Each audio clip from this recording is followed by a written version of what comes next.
Guide to the most used drugs by artist. Kind of consider myself an artist in terms of creativity, thought process, not like drawing shit, but creativity. I'm a very thoughtful guy. I come up with a lot of stupid shit, a lot of meaningful, a lot of meaningless shit.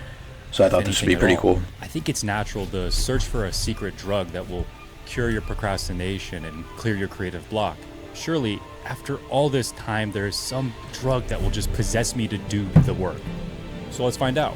Working our way through an increasingly potent catalog of substances used by artists old and new to develop... Okay, so it's drugs that amplify your creativity. I know shrooms are going to be on here for sure. There's a French writer that would drink like 50 cups.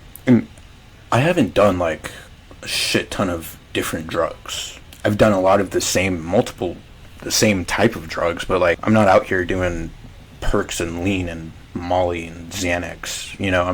I'm not a dog like that. But I've had my fair share of experiences.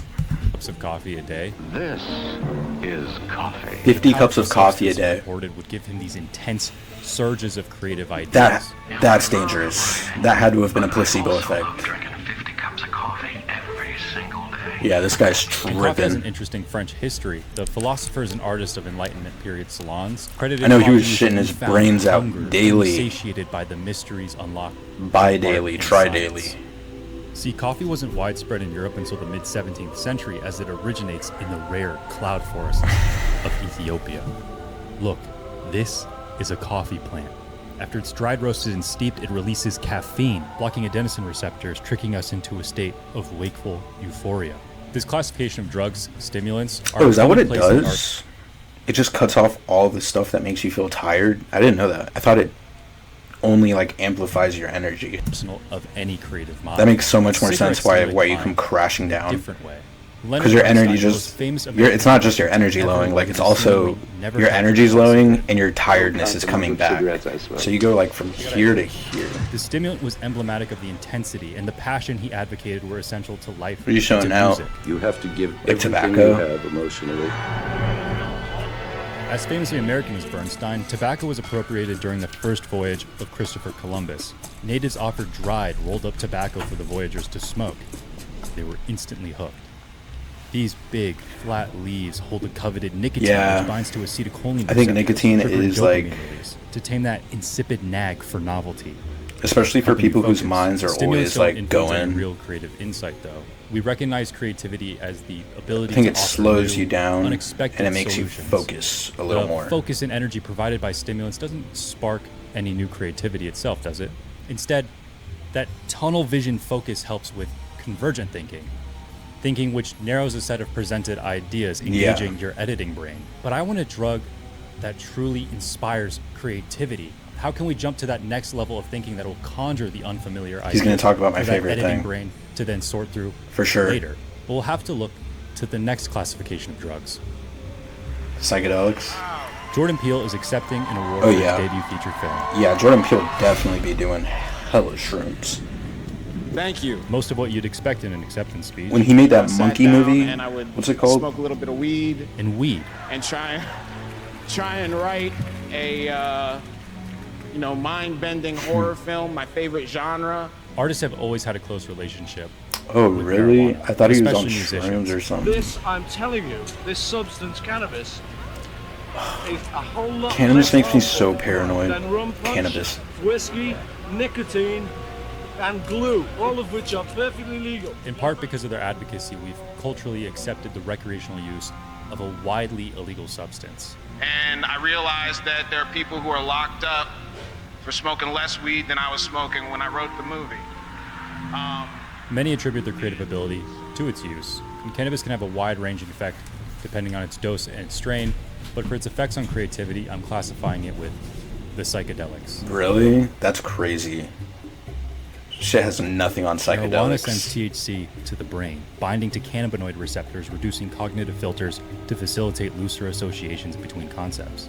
The loose association allows for abstract, divergent thinking which notices novel ideas sprouting from an initial seed.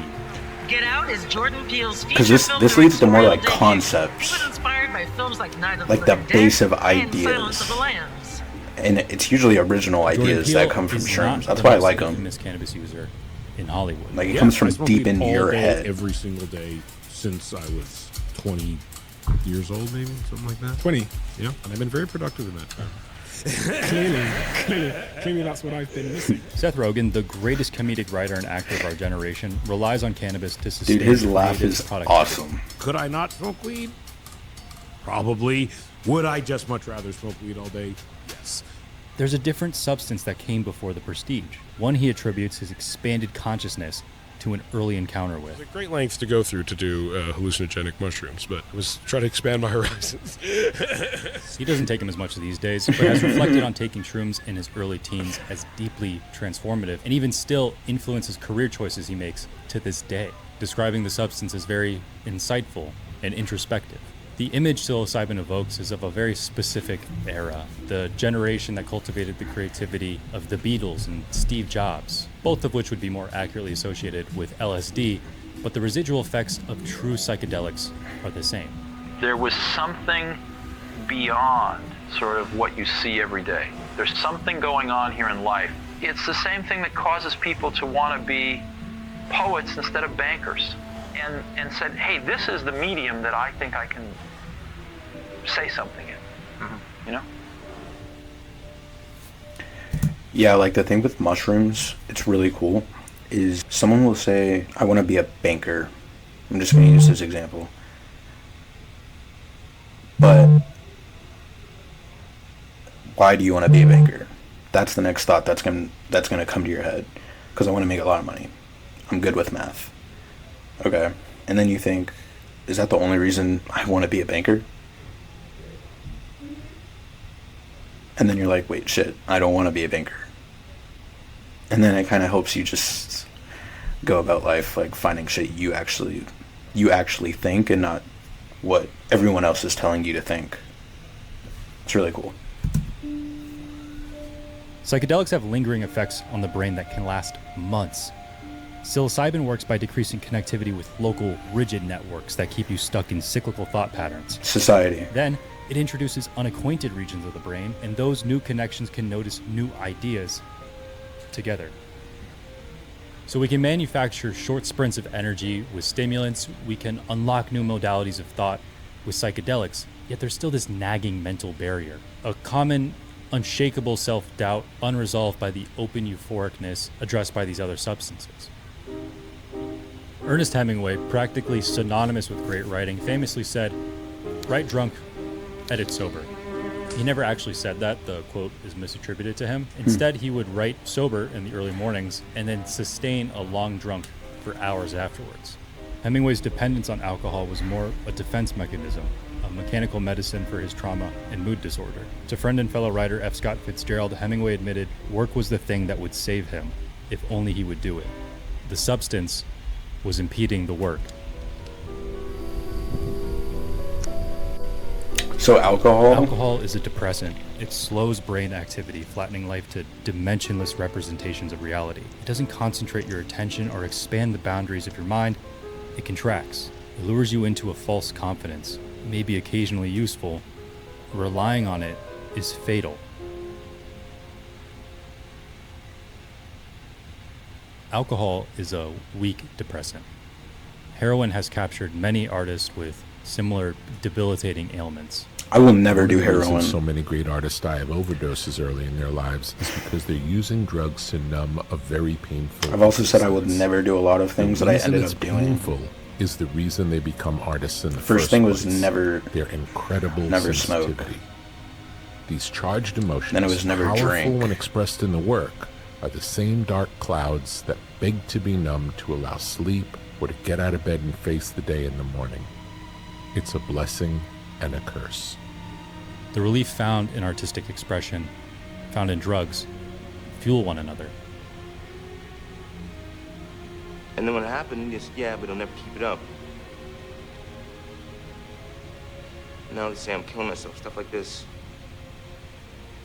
But then they want to clean up. Then they say, well, look, his art's dead. Like, I think artists, We know this is such probably on the transactions list are because dangerous. a lot of artists But what else is there to live think for? very in a life like of emotionally yet logically. discontent. And when you think like that, it For the makes painter you like Jean-Michel depressed Basquiat, because it's the pulling you two relentless different pressure ways to produce, constantly. even after achieving more acclaim than anyone's ambition, committed him to such desperate transactions.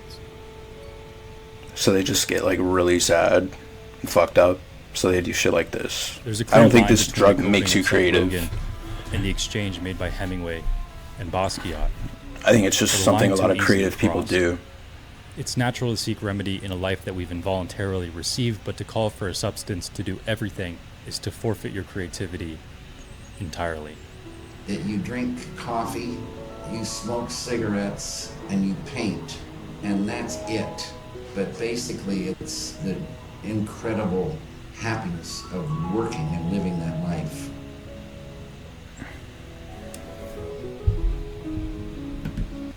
Yeah, bro.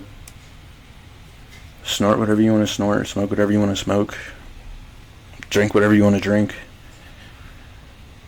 As long as you wake up the next day happy. That's all that matters, man. As long as you're waking up happy.